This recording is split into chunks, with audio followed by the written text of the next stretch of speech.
Hello সবাইকে, welcome to hi. My blog. Sumaiya গল্পের part 2 নিয়ে আমি চলে আসলাম। সেদিন রাত্রিবেলা সুমাইয়াকে পাওয়া গেছিল সেই বাড়িতে অজ্ঞান অবস্থায়। সে আসার পর অবশ্যই সে বলেছে আমি এটা কোথায়। তার বাবা মা তাকে বলেছে তুমি তোমার বাসায় আছো। সে শান্তির নিঃশ্বাস ফেলে এবং বলে তাহলে ওখানে আমাকে কে বাঁচালো। আপনাদের মনে অবশ্যই কোশ্চেন, এর আগের গল্প আমি ভালো করে বলিনি, এবার আমি বুঝিয়ে বললাম।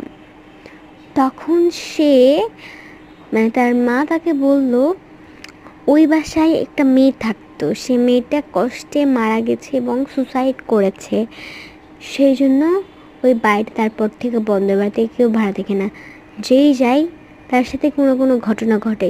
তারপর থেকে ও আর ওই বাসার ওখানে কখনো যায়নি, আর চিল্লায়ও নি। Bye bye.